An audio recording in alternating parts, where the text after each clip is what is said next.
Queridos, chegamos num ponto crucial desta conferência, porque essa mensagem ela é esclarecedora. Aqui nós temos pessoas que estão aqui esta manhã, que estiveram ontem à noite conosco, de outras igrejas, de outros ministérios, inclusive pessoas que já estudaram em faculdade de teologia, nos procuraram aqui, já conversamos um pouco, e que compartilhou conosco quantas situações eles passaram de discussões nas faculdades, por falta de consenso. E existe então um pensamento teológico defendido pela maioria dos estudantes da Bíblia. Eles falam assim: olha, nós não precisamos estudar Romanos 8, 9, 10 e 11. Não há necessidade de se aprofundar nessa porção. É tanto que, se vocês perceberem, vocês podem acessar a internet ou comprar livros daqueles que refutam essa doutrina, daqueles que não concordam com essa doutrina, que eles não fazem um estudo exegético de Romanos 8, 9, 10 e 11. Eles falam de passagem como se fosse suficiente. Mas e por que eles falam de passagem e não acham necessário um estudo exegético minucioso desses 4 capítulos de Romanos, se esses 4 capítulos estão aqui para tratar da questão da eleição e predestinação? Eles argumentam o seguinte: é porque esses 4 capítulos estão aqui para falar da eleição de Israel, nada com os gentios. As pessoas então se dão por satisfeitas com este argumento e falam: então não precisa estudar mesmo não, vamos passar adiante. Só tem um problema, queridos, que o capítulo 9 de Romanos está aqui exatamente para desconstruir ou desmontar este pensamento herético. Na verdade, esses capítulos 8, 9, 10 e 11 não estão para falar da eleição de Israel, estão para falar sobre a eleição da graça, que nada tem a ver com a eleição de Israel do passado, a eleição como nação. Aqui o apóstolo Paulo vai esclarecer que é algo totalmente diferente. Por isso eu quero convidar vocês a entrarem comigo neste capítulo, para que assim nós possamos discernir esta verdade de Deus. E quando alguém então chegar a você dizendo que aqui trata da eleição de Israel, você poderá mostrar a eles que é exatamente o contrário do que eles pensam. Leiamos então a partir do versículo 1. Veja como o apóstolo começa a sua abordagem neste capítulo 9. Digo a verdade em Cristo, não minto, testemunhando comigo no Espírito Santo a minha própria consciência. Tenho grande tristeza e incessante dor no coração, porque eu mesmo desejaria ser anátema, separado de Cristo, por amor de meus irmãos, meus compatriotas segundo a carne. Observa que ele não começa dizendo positivamente de uma eleição que favoreça a Israel. Ele está dizendo o contrário. Está dizendo assim: olha, eu, Paulo, sou um judeu, como ele diz em Filipenses capítulo 3, hebreu de hebreus. Ele é um homem nascido de pai e mãe hebreus, é um judeu legítimo. Só que, sendo ele um judeu legítimo, ele agora, nesse momento em que ele escreve, ele está gozando e desfrutando da bênção da eleição da graça. Ele foi salvo pela graça, foi alcançado pela eleição da graça. Só que quando ele olha para o seu povo, segundo a carne, ele não vê a mesma coisa. Ele vê um povo perdido. Lembram de João capítulo 1, versículos 11 e 12? Veio para o que era seu, a nação de Israel segundo a carne, mas os seus não o receberam. Coletivamente, Israel não recebeu a Cristo. Mas Paulo, sendo um judeu, sendo um hebreu, ele foi alvo da eleição da graça. Então ele diz: olha, Deus sabe, Cristo sabe que eu não minto, o Espírito Santo testifica na minha consciência de que eu tenho grande tristeza e incessante dor no coração, quando eu vejo a minha condição de salvo pela graça, alvo da eleição da graça, e quando eu olho para o meu povo, que não foi alcançado pela mesma graça, pela mesma eleição. E Deus sabe que, humanamente falando, do fundo do meu coração, eu desejaria ser anátema, ou ser maldito, desprovido de graça, por amor de meus irmãos, meus compatriotas. Ele diz: eu amo muito o meu povo segundo a carne, e eu desejaria, se fosse possível, se dependesse de mim, para que eles fossem salvos, eu me tornaria anátema. Veja como ele não está aqui para ratificar a eleição de Israel, ele está aqui para desconstruir a ideia. É tanto que no versículo 4 e 5, ele lança o paradoxo que está na sua mente neste momento. São israelitas, pertence-lhes a adoção e também a glória, as alianças, a legislação, o culto, as promessas. Deles são os patriarcas, e também deles descende o Cristo segundo a carne, o qual é sobre todos, Deus bendito para todos sempre, amém. Onde está o paradoxo aqui? Ora, se eles são todos israelitas, se eles são todos filhos de Abraão segundo a carne, se eles são todos filhos de Jacó e de Isaac segundo a carne, se a eles pertencem a adoção, a glória, as alianças, a legislação, os cultos, a promessa, o Cristo, ou seja, Deus usou Israel como se fosse um baú, ou como se fosse uma urna, para nela conter todas as verdades em relação ao Cristo vindouro. A glória, as alianças, o culto, toda a vontade de Deus estava nas mãos de Israel. E o paradoxo é esse: como, sendo eles uma nação tão privilegiada, não alcançaram a salvação em Cristo? É por isso que no versículo 6, ele introduz a seguinte questão: e não pensemos que a palavra de Deus haja falhado. Por quê? Ora, se o povo de Israel não foi salvo, porque Cristo veio para os seus não o receberam, Paulo, sendo um legítimo hebreu, gozava dessa eleição da graça. Ele dizia que ele desejava ser maldito para que o seu povo fosse alvo dessa graça, mas ele não podia fazer isso. Ele pergunta: ora, se esse povo é tão privilegiado por conter tantas bênçãos, e eles não foram salvos, como pode? São israelitas e não são salvos? Ou não foram? Falando do seu povo daquele tempo, daquele momento. O povo de Israel como nação não abandonou a Cristo, não deu as costas à verdade, não mataram a Cristo, ou não? Apenas alguns foram salvos, como Pedro, João, Tiago, Paulo, Maria, uma meia dúzia contada a dedo ali, em relação à grande nação de Israel. Ora, se eles são tão privilegiados como nação, e não foram salvos, a pergunta é: será que a palavra de Deus falhou? Somente alguém que não entende a eleição e predestinação à luz da Bíblia pensa que a palavra de Deus falhou. Aqueles que hoje dizem que este capítulo de Romanos fala da eleição nacional e coletiva de Israel, esses devem pensar que a palavra de Deus haja falhado, porque se o texto trata da eleição de Israel e eles não foram salvos, então a palavra de Deus falhou, efetivamente. Mas o apóstolo Paulo, ele começa a trazer um discernimento a partir do momento em que ele começa a nos chamar a atenção para as expressões carne. Verifique que no versículo 3 ele fala dos meus irmãos, meus compatriotas segundo a carne. No versículo 5 ele diz de Cristo, mas fala o Cristo segundo a... Verifique na sua Bíblia, versículo 5, segundo a carne. Verifique também no versículo 8, ele diz: isto é, esses filhos de Deus não são propriamente os da carne. Ele começa a dizer que Israel como nação, eles tinham privilégio, sim. Eles tinham uma aliança do Sinai, sim. Tinha uma aliança com Deus? Tinha.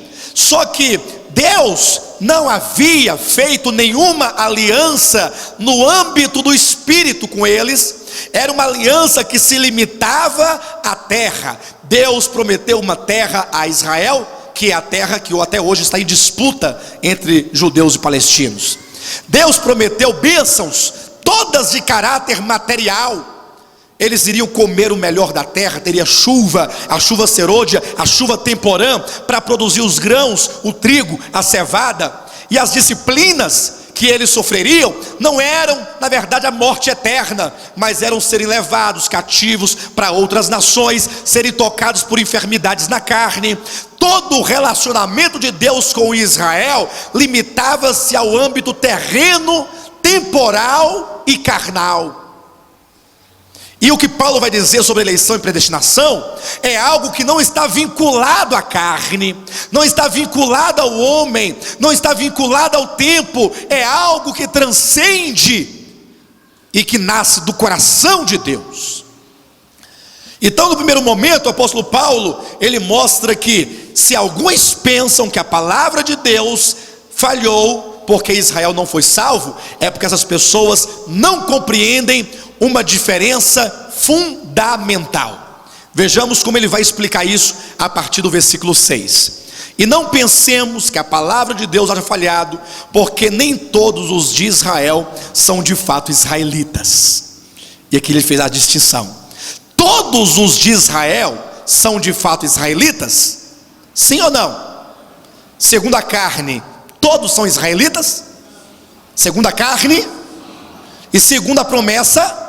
Não. É aí que entra o ato soberano de Deus de decidir quem é e quem não é. Porque poderia ser que Ismael falasse: eu sou filho legítimo de Abraão, eu sou semente de Abraão, assim como Isaac. Não seria o caso? Poderia ser o caso de que Esaú falasse: eu sou semente de Abraão e eu sou semente de Isaac, meu pai. Assim como Jacó é semente de Abraão e de Isaac. E ele poderia ir mais longe. E tanto Jacó quanto eu nascemos no mesmo ventre, estivemos juntos no mesmo útero, somos gêmeos, nascemos do mesmo parto. E ainda poderia dizer que nasceu ele primeiro, Esaú como primogênito. Mas o apóstolo diz: cuidado, porque nem todos que nasceram de Abraão, de Isaac ou de quem quer que seja, garante a filiação, garante a eleição. Nós vamos falar sobre a eleição da graça, o que deve ser colocado fora qualquer aspecto carnal. É por esta razão que a circuncisão do Antigo Testamento, que agora no Novo Testamento é o batismo, é tão confundida nos dias de hoje. Por quê? Porque querem alguns que o batismo hoje seja executado sobre crianças recém-nascidas, porque nasceram de pais batizados, os filhos devem se batizar também. Não, não é uma questão de nascer do ventre batiza, participa da bênção. Não, porque não é uma questão segundo a carne, é uma questão da eleição de Deus. Não importa se nasceram do mesmo pai, da mesma mãe, do mesmo ventre e do mesmo parto. Nem todos que são israelitas são de fato israelitas. Então chegamos no primeiro ponto: existem israelitas e israelitas. Os da carne não tem nada garantido para si. Ah, mas pertence a nós a adoção, pertence a nós a glória, pertence às alianças? Não. Deus nunca fez pacto com essa nação segundo a carne. Alguém diz: como não? Inclusive hoje em dia existem alguns irmãos americanos que são pessoas sérias, não somente sérias, mas são pessoas eruditas. Não somente eruditas, mas são pessoas que pregam a palavra de Deus e que nada tem a ver com o tal do evangelho da prosperidade.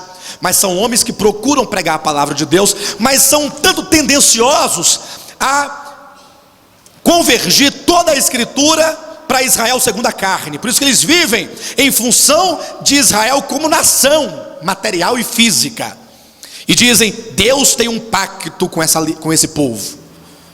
Será que é isso que a Bíblia diz? Olha aqui, nem todos os que são israelitas são de fato israelitas. Mas por que não? Diz o versículo 7: nem por serem descendentes de Abraão são todos seus filhos, mas em Isaque será chamada a sua descendência. Aí Esaú poderia falar: sim, mas eu sou filho de Isaque. Mas esse Isaque, em quem será chamada a sua descendência, não é o Isaque, é outro Isaque. Então nós temos dois Isaques: um Isaque segundo a carne, um Isaque segundo a promessa. Nós temos dois tipos de israelitas: um israelita segundo a carne, um israelita segundo a promessa. Ô bispo, mas quem é esse Isaque de que fala aqui? Abra sua Bíblia rapidamente em Gálatas capítulo 3 e leia comigo o versículo 16. Ora, as promessas foram feitas a Abraão e ao seu descendente. Não diz, aqui o apóstolo faz uma correção, e aos descendentes, como se falando de muitos, porém como de um só, e ao teu descendente, que é? Quem é o descendente de Abraão? É Cristo. Então o Isaque que nasceu de Sara é aquele que deu origem aos israelitas segundo a carne. Mas é Cristo, o Isaque de Deus, que dará origem a uma linhagem celestial, eleitos pela graça, em nada dependente da carne, em nada dependente das obras, em nada dependente do homem. É por isso que Deus, na sua sabedoria infinita, falou a Abraão: a tua descendência será como a areia da praia do mar e como as estrelas dos céus. Por quê? Já está aqui implícito, como a areia do mar é uma linhagem segundo a carne. Olha, o mar está aqui, é terreno, e as estrelas é uma linhagem celestial segundo a eleição da graça. E o princípio dessa eleição não é o mérito humano, não são as obras humanas, mas o mérito é de Cristo, porque é nele que nós somos eleitos. Porque o Senhor me elegeu? Com qual base elegeu?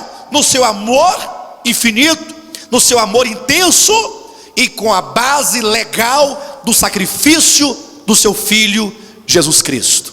É por isso que em Efésios é dito que nele, em Cristo, no Isaque de Deus, no Isaque celestial, é que nós fomos escolhidos e predestinados. Porque se fosse no Isaque carnal, todos falariam assim: olha, nós somos salvos. E por quê? Porque somos todos filhos de Abraão e de Isaque.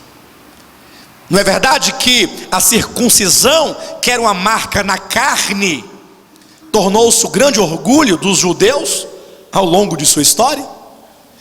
Por que os judeus se orgulhavam? Porque nós, os circuncidados, somos os filhos de Abraão. Aí Paulo fala negativo: nem é porque todos são filhos de Abraão que são todos israelitas, porque o que vai prevalecer não é o nascimento carnal, nem a aliança do Sinai. O que vai prevalecer é a eleição da graça. Por isso diz no versículo 7: nem por serem descendentes de Abraão são todos seus filhos, mas em Isaque, no caso, de acordo com Gálatas capítulo 3, versículo 16, mas em Cristo será chamada a tua descendência. Isto é, estes filhos de Deus não são propriamente os da carne, mas devem ser considerados como descendência os filhos da promessa. Você é um filho da promessa? Alguém diria: bispo, eu quero entender qual é a diferença de um filho segundo a carne e um filho segundo a promessa. É aqui, meus irmãos, que quando eu contemplo essa passagem, essa palavra, não tem como verificar ou como desviar-se dessa verdade, porque é muito clara, é uma luz muito forte. Os irmãos lembram que Abraão teve 2 filhos, um chamava Ismael, o outro Isaque. Ismael representa aqueles que nascem segundo a carne. Isaque representa os que nascem segundo a palavra da promessa. E qual é a distinção clara? Ismael é aquele que nasceu da capacidade de Abraão de fazer em Agar, a sua escrava, um filho. Deus prometeu a Abraão um filho: eu te darei um filho. Só que Abraão pensou consigo, conversando com sua esposa: ora, Sara era estéril, Sara não podia ter filhos, mas Deus disse que nos daria um filho. Agora você imagine que situação. E agora passa 1 ano, 2 anos, 10 anos, 15 anos, e Sara fala: Abraão, eu já é sabido que não posso ter filhos, sou estéril. Você pode, mas os anos estão passando, Deus não cumpre com a sua palavra, e você está ficando velho, e ficará amortecido, e chegará um tempo que nem tu, nem eu, nós não poderemos, porque eu serei uma velha estéril, e tu um velho amortecido, e aí que Deus jamais poderá cumprir a sua palavra. Foi nesse pensamento e sentimento que Abraão, no consentimento de sua esposa, resolveu fazer um filho, pela sua própria capacidade, fazer um filho em Agar. E o que ele gerou foi um fruto da sua capacidade carnal. O termo carne na Bíblia, ele ganha uma conotação no sentido de obras humanas, aquilo que o homem é capaz de fazer. Mas o que foi que Deus falou para Abraão? Lança fora a escrava com o seu filho, porque de modo algum a escrava e seu filho serão herdeiros com o filho da promessa. Quando Abraão então ficou de fato amortecido e não tinha em si mesmo nenhuma capacidade de gerar um filho, quando Abraão não tinha mais, diz lá no livro de Hebreus capítulo 11, que Abraão estava já amortecido, e sua esposa velha e estéril, um casal que não podia produzir nada, eles não tinham capacidade, eles não tinham mais habilidade, eles não tinham mais semente, eles não tinham mais meios, eles não tinham obras, eles não tinham nada, eles estavam arruinados, totalmente exterminados. Deus falou assim: eu, Abraão, sou o Deus Todo-Poderoso, eu tenho toda a suficiência e toda a capacidade de te dar um filho. Abraão, agora que tua mulher já não pode mesmo, e muito menos tu, eu vim cumprir a palavra. Aquela promessa, Abraão, que te foi feita quando tu tinha capacidade, só pode ser cumprida quando você não tem capacidade. Isso prova que a eleição da graça não se baseia em méritos humanos. Meu querido, se você ainda pode gerar Ismael, você ainda não conhece a eleição da graça. Se você ainda se confia, se você está fiado na sua capacidade, na sua santidade, nas suas orações, nos seus jejuns, nos seus dízimos, na tua perseverança, na tua bondade, você está arruinado. Porque os verdadeiros filhos de Deus não são aqueles segundo a carne, não são segundo a sua capacidade, mas são aqueles que são filhos da promessa. Deus prometeu, Deus não é homem para que minta, nem filho do homem para que se arrependa. Deus disse antes da fundação do mundo que você seria conformado à imagem do seu filho, e ele cumprirá com a sua palavra, em nome de Jesus. Esta é a palavra da promessa. Veja o versículo 8. Estes filhos de Deus não são propriamente os da carne, mas devem ser considerados como descendência os filhos da promessa, porque a palavra da promessa é esta: por esse tempo virei e Sara terá um filho. O filho não é fruto da ação do homem, mas é fruto da ação de Deus. Por esse tempo virei, é Deus quem vai ao homem na sua incapacidade, na sua esterilidade, no seu amortecimento, na sua infrutificação, e Deus faz nascer, Ele gera no homem o que o homem não tem, o que o homem não pode dar. Essa é a eleição da graça. Aí nós temos dois termos dados a Deus, ou duas atribuições com respeito a esse nascimento que Deus prometeu a Abraão e Sara. Abraão era um homem amortecido, o que significa que outrora ele tinha capacidade sexual para fazer um filho, mas que agora velho, uma vez amortecido, já não podia mais. E Sara, desde que nasceu, nunca teve capacidade de gerar filhos, porque já nasceu estéril, nunca teve semente. Então, o escritor aos Hebreus diz que quanto a Sara, aquela que nunca teve nada, Deus é o Deus que traz à existência as coisas que não existem. A salvação, queridos, a eleição da graça, a predestinação da graça, não é aquilo que você tem, é exatamente o contrário, é aquilo que você não tem, porque Deus é que traz à existência o que o homem não possui. E Abraão era um homem que outrora tinha, porque ele funcionava antigamente, ficou velho, amorteceu, parou de funcionar. Então é dito lá em Hebreus capítulo 11, que Deus é o Deus que ressuscita os mortos. Para Sara é o que traz à existência o que não existe. Para Abraão é o Deus que ressuscita os mortos. Para Sara, para quem nunca teve nada, Deus faz acontecer, faz existir. E para aqueles que já não têm mais esperança, porque já morreram, perderam as forças, capacidade, porque no início todos os homens acham que podem, e eles começam a correr, eles começam a querer fazer, eles querem se esforçar, mas com o tempo, à medida que você conhece a Deus, você vai cada vez ficando mais fraco. Quanto maior crescimento espiritual você tiver, mais fraco você se tornará. Quanto mais próximo de Deus você estiver, quanto mais você ganhar de Deus, mais você se sentirá incapaz, impotente. Porque somente aqueles que chegaram à condição de Abraão, espiritualmente falando, aos 90 anos de idade, é que podem experimentar o Deus que ressuscita os mortos. Os que ainda se veem vivos não podem experimentar o Deus da ressurreição. E aqueles que acham que tem alguma coisa para dar, não podem experimentar o Deus que traz à existência as coisas que não existem. Versículo 9: porque a palavra da promessa é esta: por esse tempo virei e Sara terá um filho. E não somente ela. Observa que essa eleição ela continua num outro exemplo, mas também Rebeca, ao conceber de um só Isaque, nosso pai, e ainda não eram os gêmeos nascidos, nem tinham praticado o bem ou o mal, para que o propósito de Deus quanto à eleição prevalecesse, não por obras, mas por aquele que chama. Então Deus falou: olha, eu não preciso das obras que eles praticam.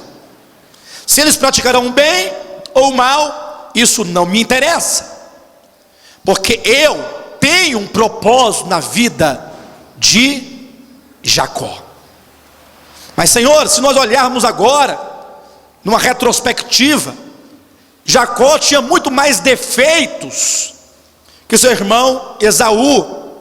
Tudo bem que Esaú vendeu, mas foi um momento de loucura, foi um momento de fome, foi um momento de necessidade. Mas Jacó não, foi uma vida toda de engano, de suplantação, de mentira.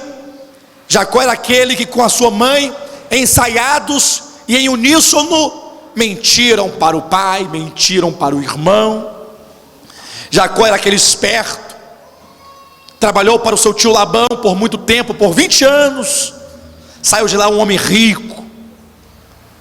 É tanto que no momento da transformação de Jacó no val de Jaboque, ele precisava, antes de ser transformado, confessar quem ele era. Quando o Senhor lhe perguntou: qual o seu nome?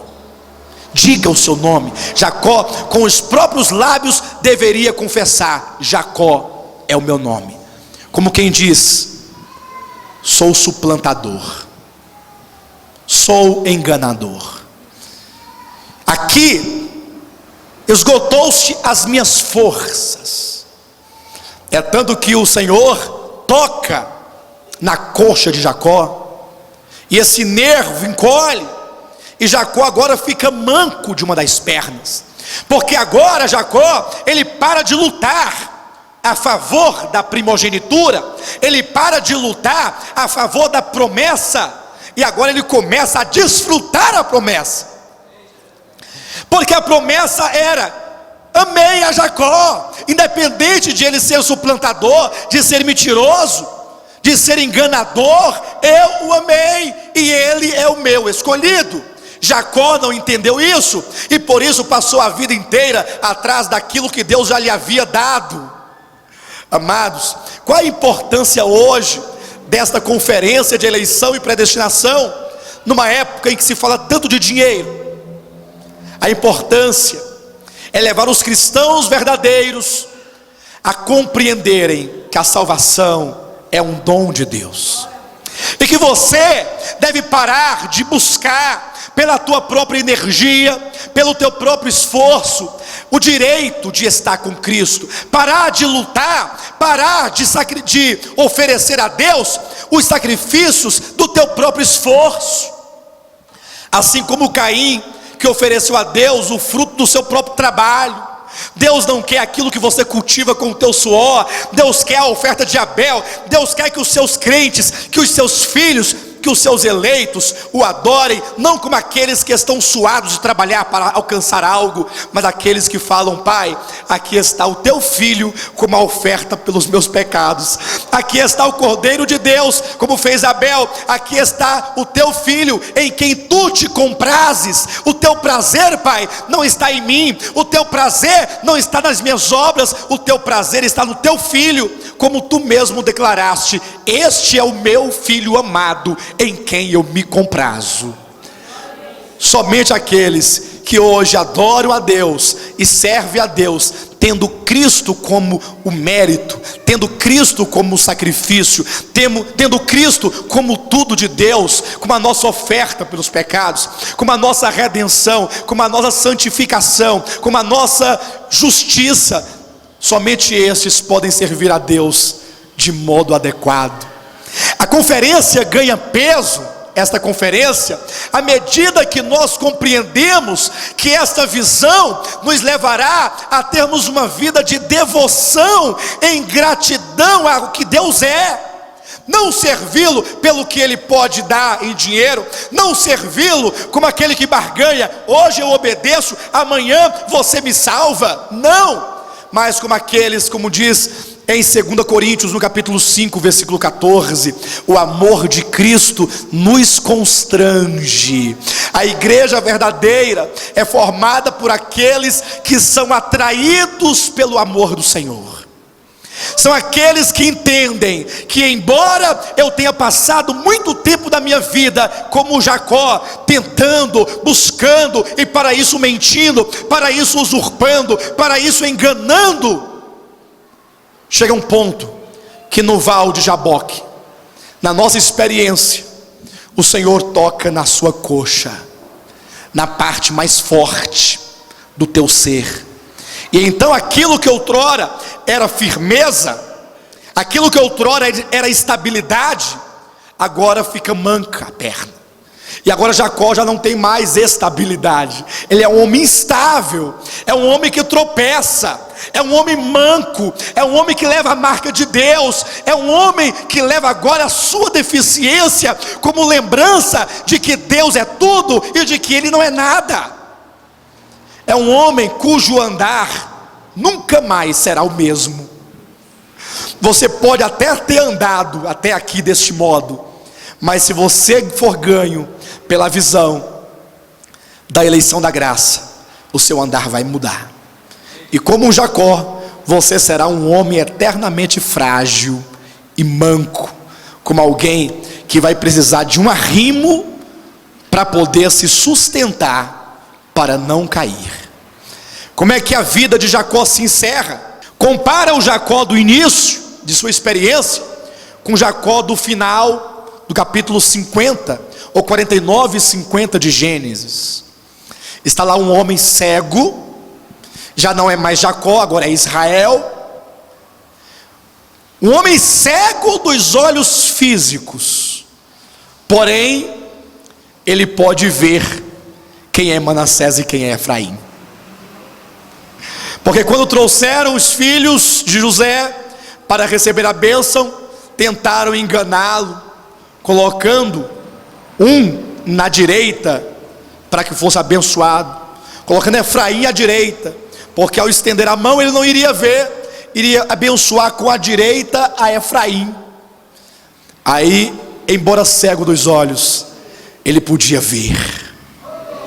E então ele cruzou as mãos e a mão direita foi para Manassés. Este é um homem que entendeu o propósito de Deus. Mas é um homem também que, embora seja o Israel de Deus e o homem cego que enxerga, ele está, vocês poderão verificar, mesmo sentado, se sustentando no seu bastão, porque é um homem manco e que aprendeu a não confiar nas suas próprias pernas, mas confia agora em Deus que o escolheu antes de nascer, não por suas obras, mas por causa do amor eletivo daquele que faz todas as coisas segundo o conselho da sua vontade.